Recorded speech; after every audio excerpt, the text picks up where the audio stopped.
Well, I was hoping just to start that if you could kind of tell our viewers and readers just a little bit about your work and how you came to get into that. So I am a physical oceanographer, and here at Columbia University, Lamont-Doherty Earth Observatory. My background is actually, as an undergrad, I was a mechanical engineer. So I've always been proficient at building things and wanting to, build gadgets that observe and sense the environment. That's kind of where I went off to graduate school after undergraduate. I was interested in ocean, obviously went into oceanography, but I've always still had that kind of, the kind of oceanography that I do is atmosphere-ocean interaction. Okay. And it's a very dynamic environment. So you need very cutting-edge sensing systems. So I'm always thinking of new ways to probe or observe this, the air-sea interface where there's breaking waves, the surface is moving up and down very rapidly. So it's very difficult to measure,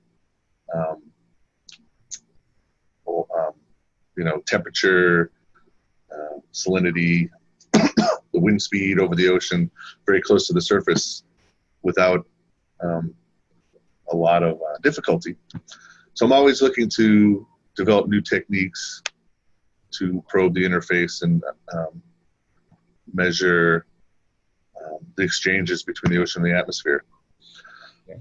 So early on, and I did a lot of imaging, so infrared imaging, polarimetric imaging, measuring atmospheric boundary layers, wind speed, turbulent wind, so measuring the small scale perturbations in the atmosphere, measuring the turbulence in the upper ocean. And then I would say about 10 years ago, I started to get into UAVs. I was first started working on a NASA project up in the Arctic, and we basically took the infrared imaging capability that I would usually put on a ship to look at the ocean, and I started to fly from an aircraft, manned aircraft. Now I've started, and I just miniaturized it and made a payload to put on a Scan Eagle. That was the first UAV we used, was an in-situ Scan Eagle.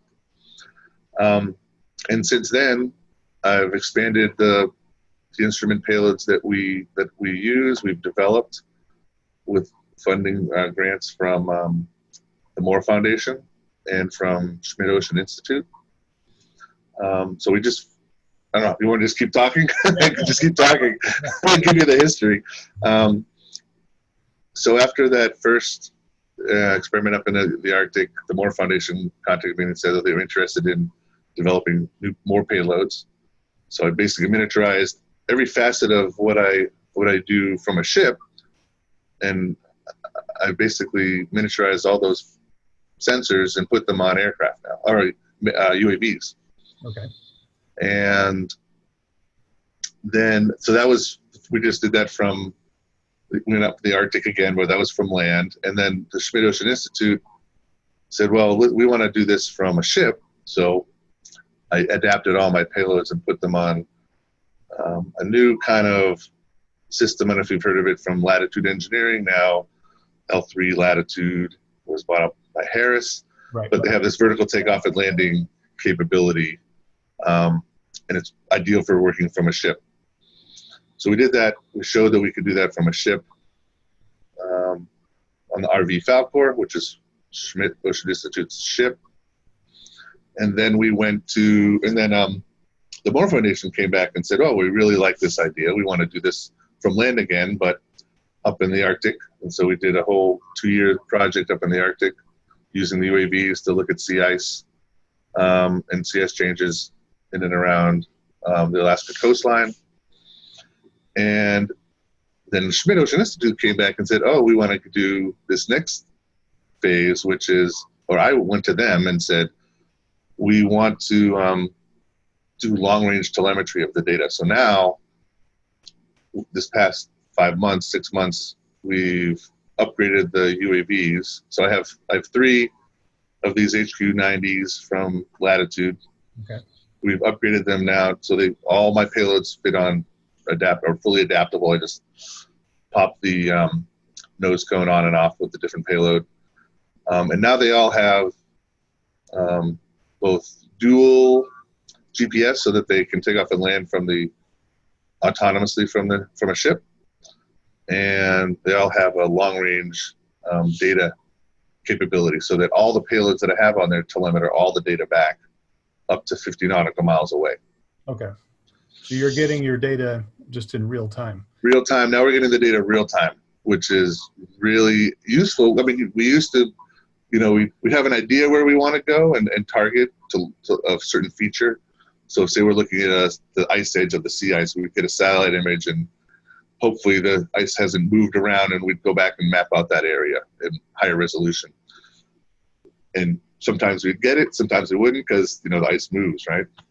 So this allows us to get that satellite image, have an initial target. If we go out and we map an area, then we say, oh, it's really over here, we can reprogram it to go on a new flight track where we really want it to go. So it's, you're not wasting the flight hours, and you're getting much better quality data because you can see it coming back real time and make changes real time to the system that will optimize the data. You mentioned working from a boat previously. So before you were using drones, how would you make all these different observations? So that's an excellent segue to the next thing I would want to say. Typically, what we used to do is I would mount them literally to the highest point on the boat or the ship, look off to an area that I could where it wasn't disturbed, which has made it very difficult. And then plus the ship is heaving, so there's lots of motion motion correction you have to do for the imaging, and also for the atmospheric boundary measurements. So now that you're two things from an aircraft, you both get away from the ship, so you're not in the superstructure of the ship isn't disturbing what we're trying to measure. And two, it's not, the platform is much more stable than on a ship. Yeah. So we get the benefit of two things. You don't have the superstructure disturbing our measurements, and we also we have a much disturbing the measurement, what we're trying to measure, but we're also have a much more stable platform for our measurements as well, which both of those are a big advantage. Okay. Have you worked with any unmanned underwater systems or unmanned surface systems? So I do, yes, good question. Definitely surface systems. So when I was, before I did unmanned aero vehicles, I was doing many different types of surface vehicles, and very crude, not off the shelf like there's the the fancy wave glider systems now and the sail drone and all these kind of things that are great. In the past, we would develop our own kind of surface, either drifters or buoys, but the autonomous vehicles we would build we had catamarans. And basically the first catamaran we built was using an old Hobie Wave. I don't know if you've ever heard of a Hobie Wave system, but basically we took a Hobie Wave and we put an autonomous, we put some propellers on there and autonomous propulsion and not autonomous, fully autonomous, remote. Well, I'll say remote. So we could steer the catamaran where we want to go and put all the instruments we wanted to on that catamaran. So we did that. We had a few generations of these catamarans. So on this cruiser we're coming up, we also have catamarans and drifters. So surface vehicles and some drifters and the UAVs. Underwater vehicles, I myself have collaborated with people that used gliders, and mostly gliders because those are they probe the near surface top few hundred meters of the ocean, which is what I'm mainly interested in. Most of the remotely operated vehicles kind of go deeper, and I stay right near the surface. So most of the vehicles that I've used would be something like sail drone or wave gliders, or then underwater gliders in general. That makes sense. So what is the importance of understanding the sea-air interface? Is it weather related? Is it climate? I mean, what do you definitely get? So it's definitely depends on who your funders are. So in general, understanding the ocean-atmosphere interface. We're trying to understand how energy or wind, momentum from the atmosphere in the form of wind generates waves, and how much of that energy gets into the ocean. And that is important for weather forecasting. It's the first order. Forecasting short-term weather forecasts.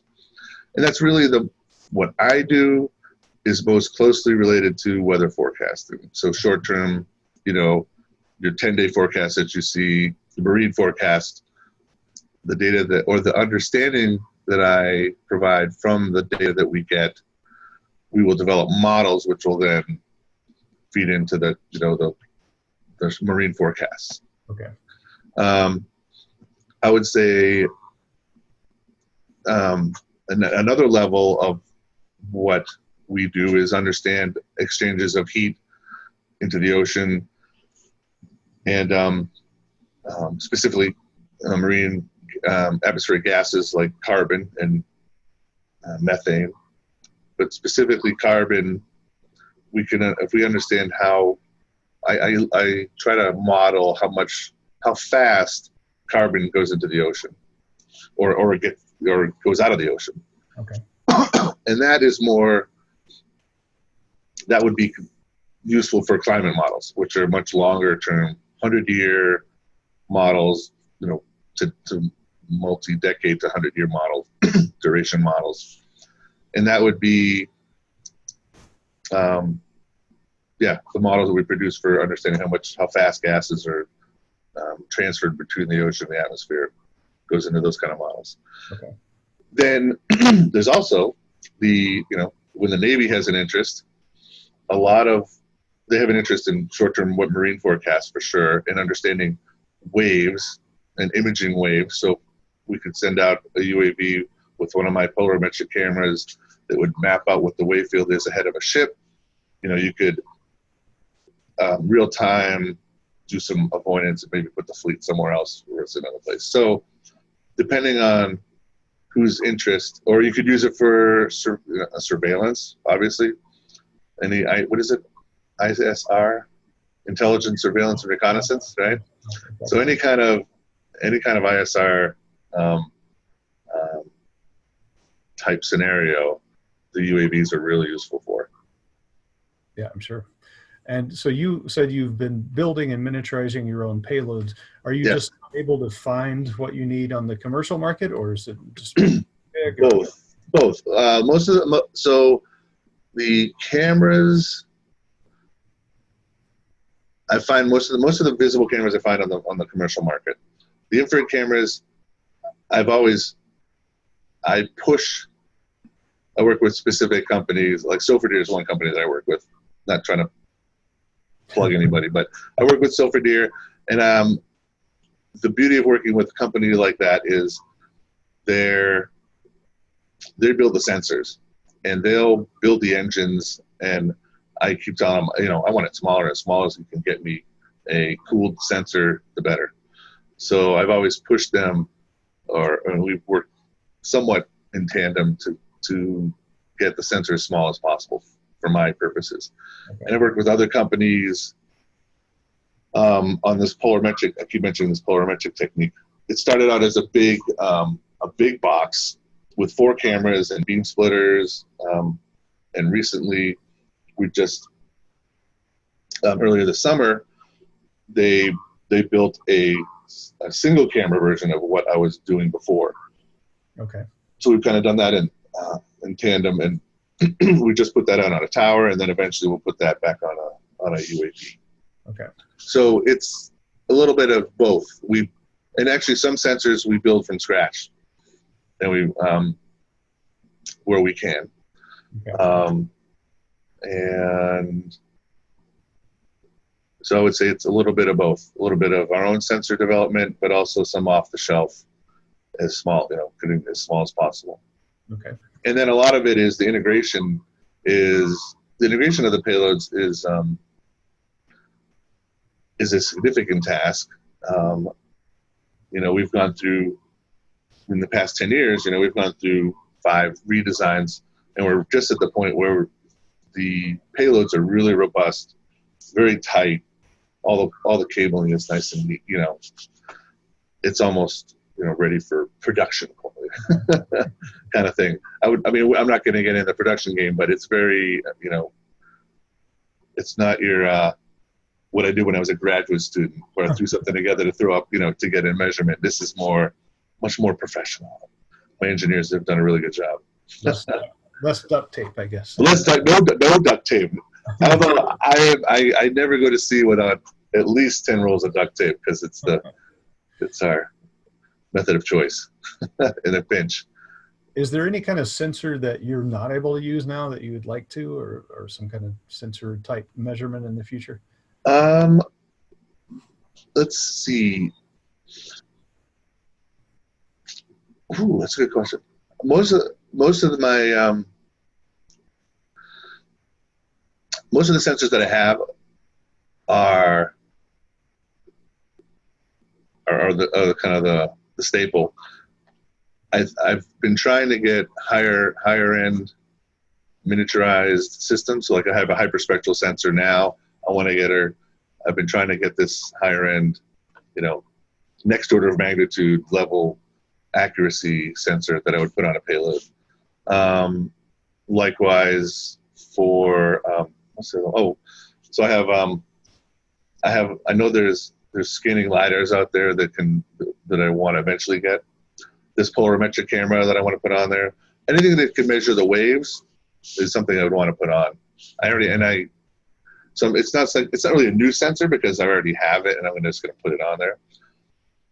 One thing I think that's really useful that I haven't done yet are really sampling systems, and they're out there. There's definitely a sample, if you want to sample aerosols or particle sizes.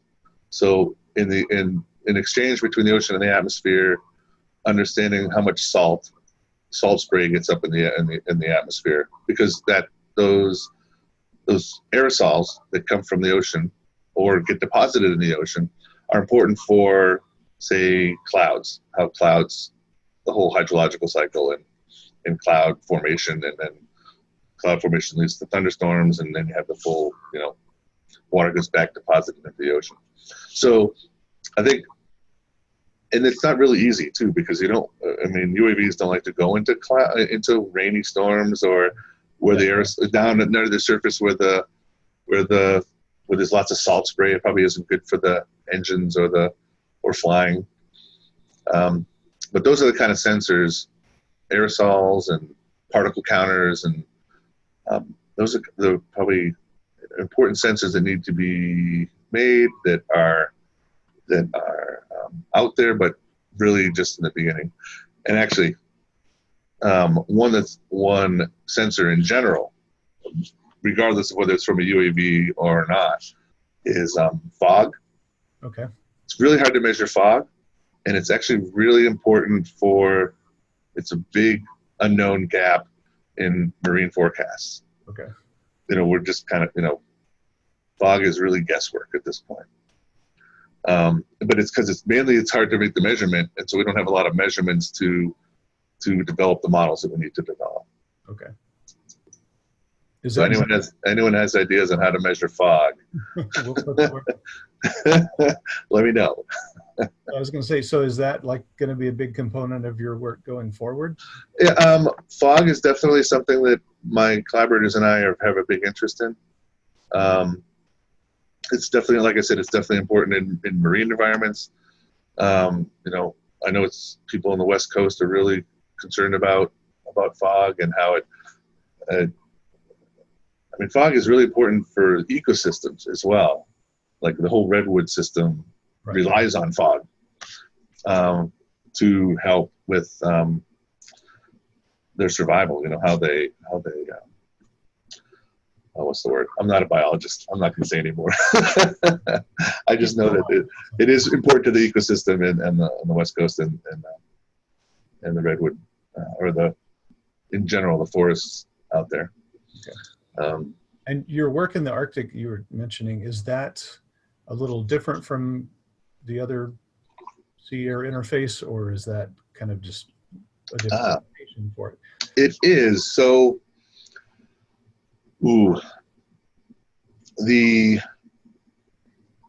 so we care about the air-sea ice interface.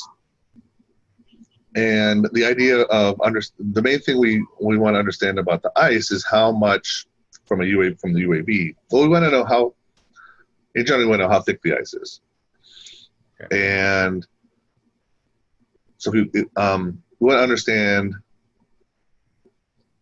to be able to measure the thickness, how thick it is, and why does it grow to a certain thickness.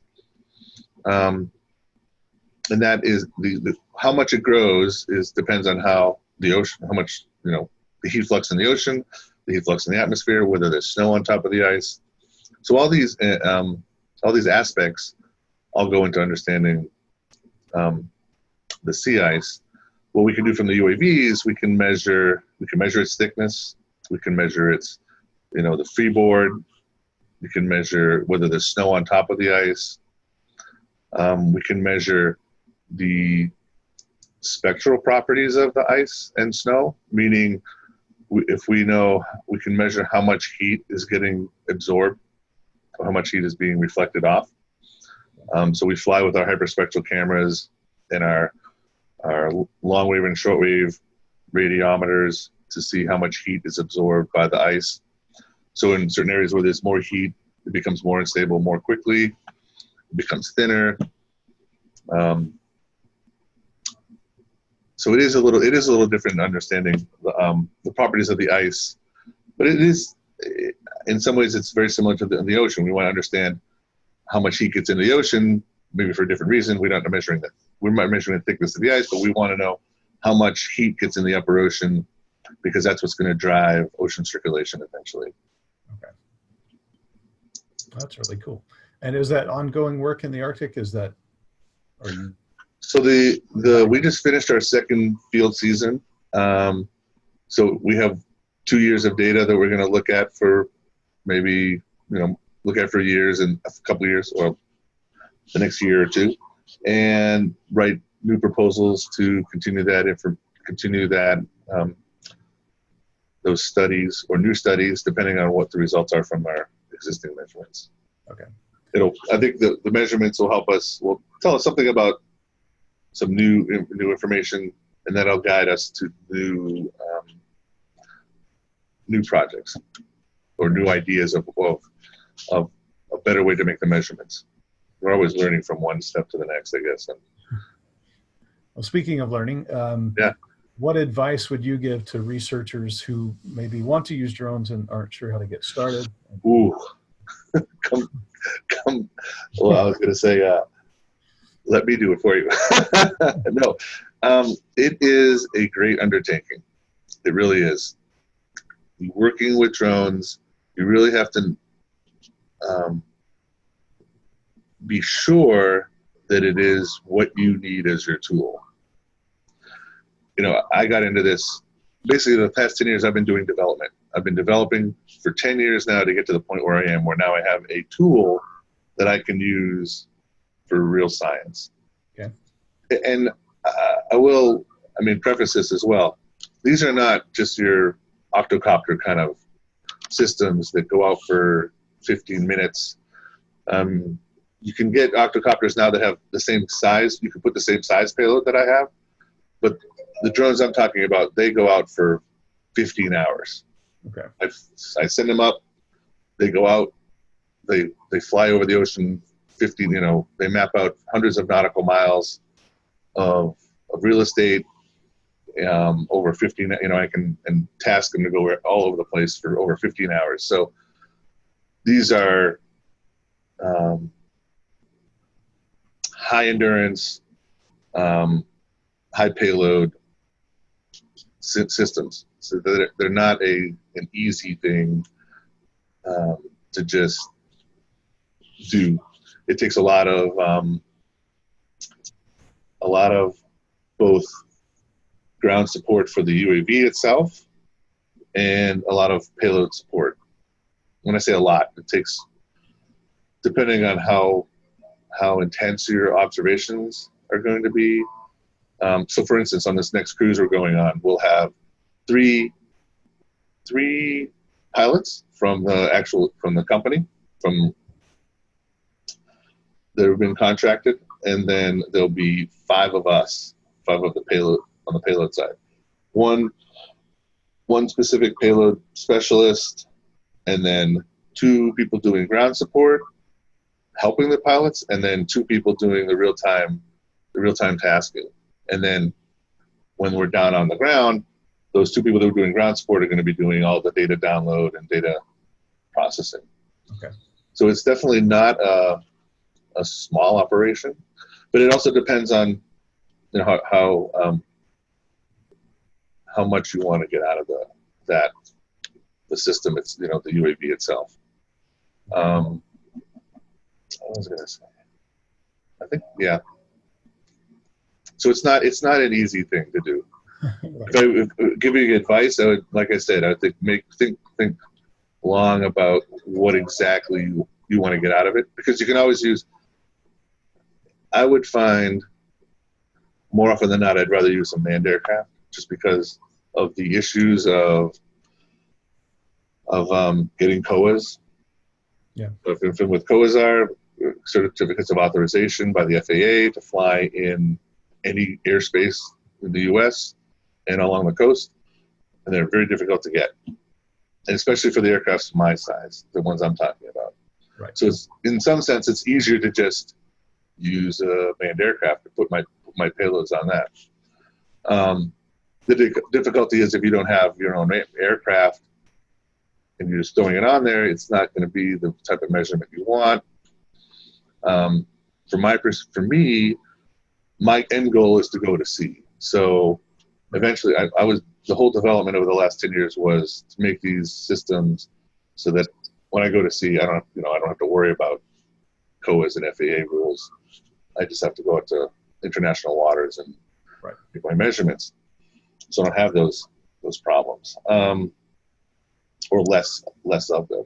I still have to worry about when I go into international specific countries' waters, but they're usually amenable. That's a really good question and a hard one to answer, but without specifics about what someone wants to do. If it was easy, everyone would be doing it. So. Exactly. Very good point. Actually, this brings me back to a question I guess I should have asked earlier, but at what point did you first think I can use these things for my research? It was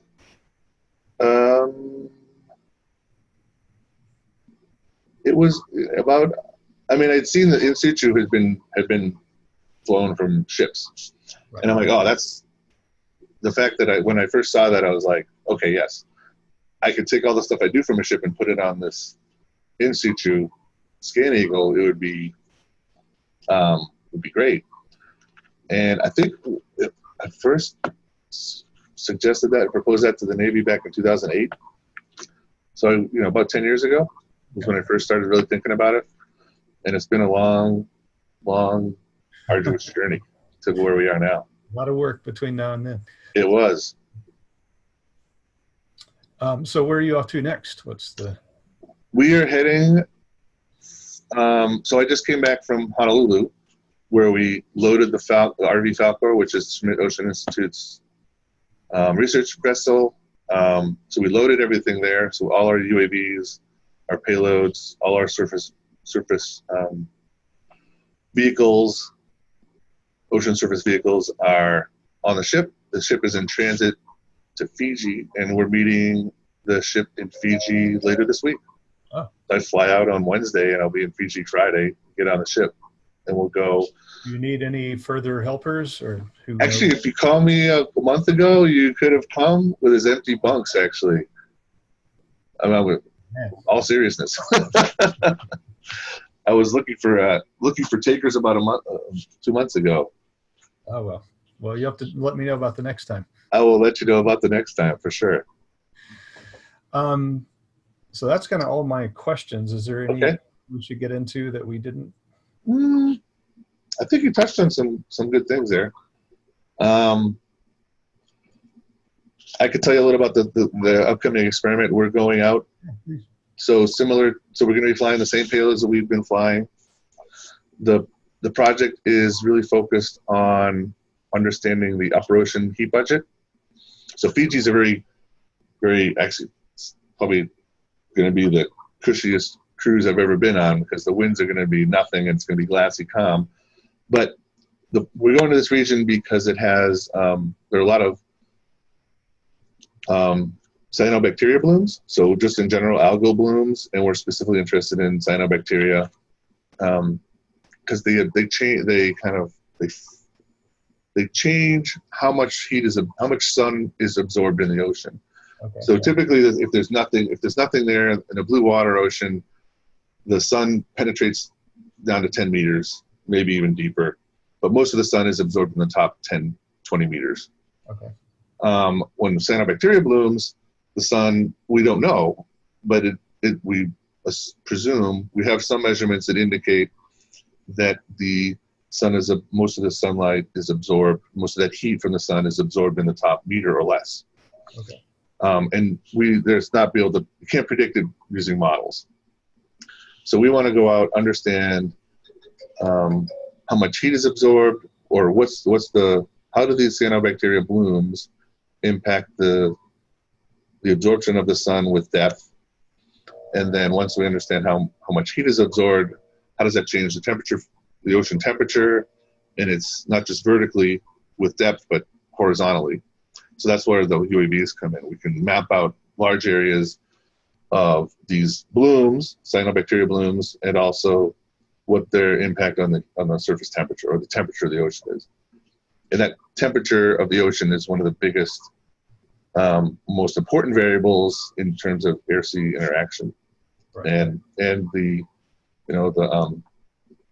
ocean circulation. All right. Well, I appreciate your time today. I enjoyed it. It was fun.